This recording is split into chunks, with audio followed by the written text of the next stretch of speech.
തെരഞ്ഞെടുപ്പ് കാലത്ത് കോംപ്രമൈസ് ചെയ്തിട്ടില്ല, പിന്നീട് ഇനി തെരഞ്ഞെടുപ്പ് കഴിഞ്ഞിട്ട് കോംപ്രമൈസ് ചെയ്യാൻ പോണ ഈ രാജ്യത്തോടുള്ള കേരളത്തിന്റെ പ്രഖ്യാപനമാണ് ഞങ്ങളുടേത് മതേതര കേരളമാണെന്ന്. അതമ്മ ഒരു പോറൽ വീഴ്ത്താൻ സമ്മതിക്കില്ല. തെരഞ്ഞെടുപ്പ് കാലത്ത് കോംപ്രമൈസ് ചെയ്തിട്ടില്ല, പിന്നീട് ഇനി തെരഞ്ഞെടുപ്പ് കഴിഞ്ഞിട്ട് കോംപ്രമൈസ് ചെയ്യാൻ പോണ ഒരു കോംപ്രമൈസും ഇല്ല. കേരളത്തെ ഭിന്നിപ്പിക്കാൻ സമ്മതിക്കില്ല.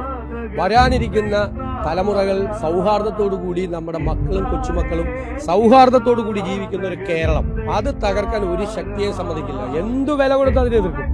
വ്യക്തിപരമായി എന്നെ ഇഷ്ടമില്ലെങ്കിൽ പറഞ്ഞു, എന്നോട് എല്ലാവർക്കും ഇഷ്ടം ഉണ്ടാവണമെന്നില്ല, അനിഷ്ടം ഉണ്ടാവും. ചിലപ്പോൾ എന്റെ സ്വഭാവം ഇഷ്ടമല്ലായിരിക്കും. ഞാനത് കറക്റ്റ് ചെയ്യാം. പക്ഷേ വർഗീയത പറയരുത്.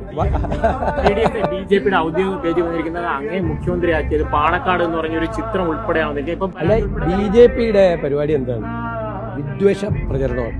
ദേശീയ തലത്തിലും സംസ്ഥാന തലത്തിലും അത് ചെയ്തുകൊണ്ടിരിക്കുകയാണ്. വിദ്വേഷ പ്രചരണം നമ്മളെ ഭിന്നിപ്പിക്കാനാണ്. അപ്പൊ നിങ്ങളുടെ കൂട്ടത്തിൽ എത്ര മതവിഭാഗങ്ങളിൽപ്പെട്ട ആളുകളുണ്ട്? നിങ്ങൾ എത്ര ഇതാണ് ഇടയ്ക്കിടയ്ക്ക് ഈ മൈക്ക് വയ്ക്കുമ്പോൾ ഒരു തള്ളലല്ലാതെ ഭയങ്കര സ്നേഹബന്ധവും ഹൃദയബന്ധവും നിങ്ങൾ തമ്മിലില്ലേ? വിവിധ സ്ഥാപനങ്ങളിൽ വർക്ക് ചെയ്യുന്നവർ, അതിലൊരു ഭിന്നിപ്പുണ്ടായാലും ഒന്ന് സങ്കല്പിച്ചു നോക്ക്. എനിക്ക് ഇമാജിൻ ചെയ്യാൻ പോലും പറ്റില്ല. അതൊന്നും സമ്മതിക്കില്ല കേരളം. നമ്മൾ പറയില്ല, ഈ തെരഞ്ഞെടുപ്പിന്റെ പ്രഖ്യാപനം ഈ രാജ്യത്തോടുള്ള കേരളത്തിന്റെ പ്രഖ്യാപനമാണ് ഞങ്ങളുടേത് മതേതര കേരളമാണെന്ന്. അതമ്മ ഒരു പോറൽ വീഴ്ത്താൻ സമ്മതിക്കില്ല.